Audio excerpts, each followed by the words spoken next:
This Durk body for hire trial has been crazy, and I've been following everything in the shadows, but I haven't posted in about 3 weeks. So I'm gonna need y'all to hit that like button for me so we can get back in that algorithm, because I'm finna be posting crazy. So let's get this video to a quick 1,000 likes, because this stuff going on surrounding this Durk case is diabolical. But first I wanna get on this dude Doodie Lo, because he popped out with the free Durk shirts on, and whole time he a part of the case. So it looks like it's official. Doodie Lo has been confirmed as co-conspirator number 4, and the person who confirmed it was OTF Jam himself. Now, we've been wondering who was it that gave the location of Quando Rondo in LA to the alleged hitmen, to Durk, to the team, and all of that kind of stuff. Well, what is crazy is that we found out that there was apparently like a crazy conversation after basically like all the hitmen arrived in San Diego. Apparently none of them knew what was going on, but they had an inkling something crazy was going on. And I'm not gonna lie, Durk really put himself in it with some of this stuff. So apparently, okay, all of the hitmen were kind of rounded up for some kind of secret mission. They didn't know what was going on. They all quickly got booked to these flights to San Diego. And apparently when Jam and another one of the hitters basically arrived, they went to a Hooters in San Diego. They got on a FaceTime with Doodie Lo, who told them that they got the location for Quando Rondo. They got the low from basically like, I was going to go and take them some, that they were basically going to trick him into coming outside to pick up, we're going to kill outside of his hotel. Well, it's confirmed that that was Doodie Lo. Now, not only did we were hearing about Doodie Lo being in group chats, and I thought, oh, maybe they're going to show some series of messages with Doodie Lo and other stuff that he had said, but it was Jam that took the stand and said that it was Doodie Lo that basically told them after they'd arrived in California that they were there on a mission to Quando Rondo. And Jam said something really interesting. He said, look, he felt like it was too hot to somebody in Los Angeles. He was thinking, there's too many police. I don't know the city. I don't know how to get away if I get in a high-speed chase, if I get hurt. I don't know where I'm going. This is a bad idea. But he said it was too late. I was already there, and I just went with it. Let me know what you think about Doodie Lo in the comment section, because what he got going on is not making no sense. You mean to tell me you lined up Quando Rondo, Jam took the stand on you and said you lined him up, and you not in jail? Now I understand why India ain't hug you back, because I believe Durk told her about you, and she knew Doodie Lo wasn't no good. Now Wack 100 had words for Doodie Lo when it came out that he was co-conspirator number 4, and he questioned why he not in jail. And Wack 100 responded to Doodie Lo with academics, and he revealed that he had a phone call with Doodie Lo, and he talked about the conversation they had, and he talked about the little Durk case in a whole. I was really calling Wack to see, so, we're covering the case. This idea of like co-conspirator 4, everybody ran with that. It was Doodie Lo 5 days ago. I told you that. A lot of people, everyone thought it was Brick Baby though. I forgot how we all did. Doodie Lo told me it was him 5 days ago before it came out. We all thought it was Brick Baby at first too. We all thought it was Brick Baby. Okay, why do you think that Doodie Lo even told you that? Because he told me that too. But here's the thing. I mean, well, he told me some data that's even more disturbing, but I'm listening.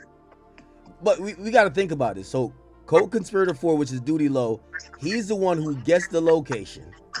He's the one who basically, Jam said on the stand. Jam said on the stand, he never knew why he went out to California. He said he couldn't get Durk on the phone. One time Didi like showed him Durk on his phone, but he said he called Durk. Durk would not answer. And he called Durk again. Booney Mo called him. And he said Doodie Lo called him directly at one point and said, you're out here to kill Quando. That's crazy. Listen, so today I get a call. Yeah. Doodie Lo's upset with me. What'd you do, Wack? I went under Seti Nash's post and said, if they don't arrest him in 5 days, I'm going to be scratching my head. So he calls me, Wack, what's going on, bro? Why would you put that? I said, look, bro, you told me you were co-conspirator number 4. You told me your attorney told me as long as you wasn't indicted before they picked the jury, you're good. But this man got on the damn stand and said, you told him he was out here to kill Quando. Yeah, that was crazy. It threw me for a loop, Act. By the way, that's the Jim Jones calls, right? Just how you say Jim Jones made an order. You said when Jim Jones made an order? Well, the difference is the feds had the Jim Jones call on wiretap. They don't have this one, right? Okay, you're right. Doodie Lo then says, I knew exactly what Jam was going to get up there and say. So I'm saying, So you telling me the feds questioned you and told you what Jam had already said? Mm. Because for you to tell me you knew exactly what you were going to get up there and say, either A, you really told him that, or B, they already questioned you and told you what he said. And if so, how you beat the indictment? What was the answer? You got me in suspense. He didn't answer. Right, because like there's two scenarios, which is that Doodie Lo really did this and should be part of the indictment, or maybe Doodie Lo told. Like, but it seems like if that was the case, that Doodie Lo wouldn't be outside the courthouse protesting. No, it's so interesting because even after, right? So, you know, I got the indictment up here. Even after it says co-conspirator 4 was in a text messages laughing at the news reports that Lil Pop died. So he dropped the low. He supposedly gets on the phone with Jam, says, Jam, you're here to kill Quando, and he's laughing with Durk and crew. Afterwards, it's tough. And by the way, they also say they said after the death of Davon Bennett, which is King Von, they said that in co-conspirator 1, which we now know is Durk told co-conspirator 2, 4, 5, and 6 that if they could Quando or Lil Tim, there is a bounty for it. That's what it says in the indictment. Now, granted, they're kind of substituting this for an alleged some meeting at an Atlanta studio where Durk says, yo, listen, 6ix9ine is laughing at me online. Yo, somebody got to do something. And if somebody do something, they're set for life. I told you, I just told Adam. I said, bro, we got to credit 6ix9ine for the peer pressure of Lil Durk. I think Lil Durk would have just let it go if 6ix9ine wasn't pumping it the way he was pumping it. I think you're ignoring a long history of Durk being like dead set on getting revenge against people that wronged him for years before that. But definitely, I think 6ix9ine was giving him a little bit of kick in the ass to get the plan going. No, I'm gonna be honest with you. 6ix9ine plays a bigger part, and I hate to give him credit because he's like a gnat. You can't get rid of him. Once he gets a little point, he will never shut up. But I gotta be honest. Let's put things in perspective, right? Okay, so Lil Pop dies. Durk says he can't enjoy New Year's Eve because his man died. Nobody's sliding. He's telling his people who are saying, "Look at these guys talking about me. They're laughing at me about this slide for Von thing." Now, that puts a lot of things in motion because every movement that contributes to the crime happening is Durk basically saying, we need action immediately. So, I don't know. I'm not giving 6ix9ine credit for this happening, but he's definitely a factor in terms of, you know, and I guess you could just sub him out for Instagram comments or for whatever feedback. That definitely made Durk move a lot different. I can't lie. Hey, bro, let me ask you a question. Yeah. Do you think it's going to be the words of one guy that convicts him, or do you think it's going to be everybody? I don't think Jam's testimony means, but just him snapping, yeah, we was there. Yeah, Jam, all Jam proved was that he's a flunky. Jam, he got off by saying, and I think he was trying to serve up some sympathy points. He said this is after he allegedly may have done stuff for Durk already since he got out. Because that's what Brian Steele's crossing him on now to say, why did you just change up after this? You seemingly were down to do other things. He testified that Vonnie was putting a gun in his hand every time they went to a new city. He testified that he was thinking about robbing. So he wasn't some guy, you know, he testified today saying, you know what? I have a child who I never got to know because I was locked up. So he said I was mad at Durk because he put my freedom in danger. So Brian Steele is kicking, dog, you told Durk you wanted to rob people. You came out of jail not on some I want to be a father. You came out of jail saying, I'm the guy with the reputation and that they fear, whatever. So Jam says he was mad at Durk because Durk sent him on a dummy mission with a bunch of goofies. He said, first of all, he didn't know Los Angeles at all. So he didn't know he was killing somebody in Beverly Hills, how significant, how important. He had no idea. We all said that. Like, what the? He said when he got on the plane, he said, first of all, Booty Mo told him to come out there. He said he gets to LA, and he said him and Dirk used to have a one-on-one relationship where they could talk to each other. Dirk would call him frequently in jail. He calls Dirk phone, Dirk does not answer. Then Didi and Vonnie. Vonnie is the guy who was helping King Von pick out the stuff in Icebox. He's a cooperant too.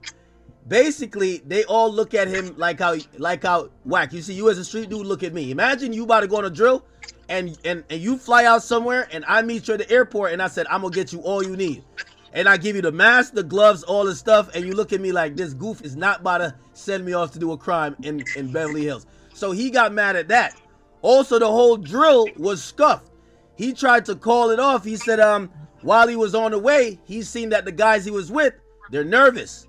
Like, they're all like frantic. And he says, he tries to tell Didi, let's call it off. Also, he felt he got suckered into pulling the trigger because when he gets there after they told me here, Quando, one day they're stalking Quando. Quando's riding scooter outside. You know about the Level Hotel? Yeah.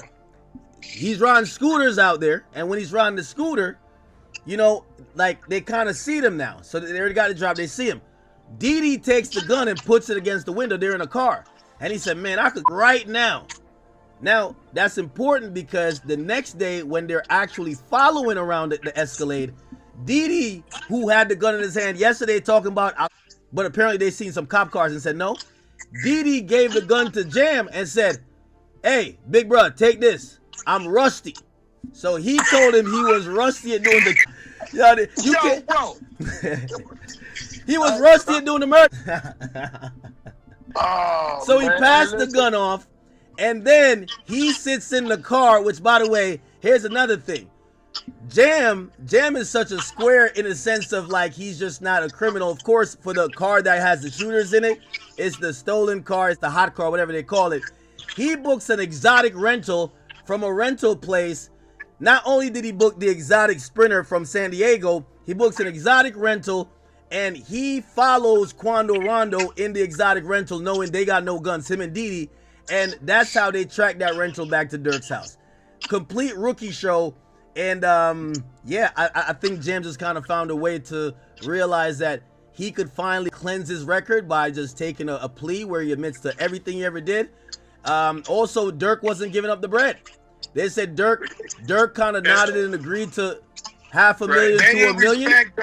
And that had to be motivated, but like, all right, when Jam is saying that he basically had like a come to Jesus moment and went little path that he felt horrible and he felt so bad, like I was kind of under the impression that a dude like OTF Jam don't got no feelings. That when it comes to him, he's happy to do it. Do you believe that, or all you think he's saying that because that sounds good for him? He's lying. I have on my stream Instagram page. It's basically like an obituary. The guy who in Racine, Wisconsin, we have the story. It was a 41-year-old father. He gunned down. Remember, he put the gun to his head after his OG said, yo, I know you shot him, but he's seen our faces. He gonna tell. We gonna go to jail. And he shot him in the head. The guy's brains was splattered over. He had over 16 years, or actually 13 years to feel bad about that crime, and in cold blood. He had kids, wife, all that. He never ever confessed. He never ever did nothing to atone for those sins until he had a favorable deal from the feds. So if you only find God when you can find a way out of jail, I might have to question how sincere you are. Hey, listen, man. I'm just glad that I have long since removed myself. You were never doing this. Get the Huh? here. You're right. I was never doing shit. Kills these Yeah. West Hollywood in front of their hotel. Huh? At the gas station. No, listen, you missed the point. I long since removed myself. You can't remove yourself because you were never really getting down. I've never ever. You're right. You got no skits. Do I look like loose cannon? By the You're way, right. I ain't never did nothing. No skits. hey, by the way, these guys were such. All I got is Skittles. Hey, by the way, Okay. these guys were such fish out of water. You know, obviously they go to California. They're trying to kill him at a dispensary. They send one of the eventual shooters. His name is Brown Eyes. He walks in there. I guess if they've never really been to Cali like that, but they're seeing the dispensary. They realize, I guess in all Cali dispensaries, there's a security guard, And they realized Quando was in the back, so they said, I'm not going to do it there. They was going to do it at a clothing store. When they go to the spot, they were like, you know, bait. And then they look, they're like, I think these guys are going to be able to lock us in here by pressing a button. So that's how they waited at the gas station. They thought about it like a bunch of times. It's a rookie act. I can't lie. To me, Doodie Lo ain't no good. How you a part of the case and you not in jail? You gave up the drop for the body and somehow you free? It just don't make no sense to me. But let me know what you think about all this in the comment section. And make sure you hit that like button. Let's get the video to 100 likes. Once we pass 100 likes, 500 likes. Once we pass 500 likes, 1,000 likes, hit that hype. Roll to 40,000 subscribers, hit that subscribe button. I'm dropping. Whenever I see news, I'm dropping, bro. I'm still dropping morning drops, but I'm dropping, bro. So make sure you turn on notifications. Clip Reacts Reloaded. To the next one, another one. Gone.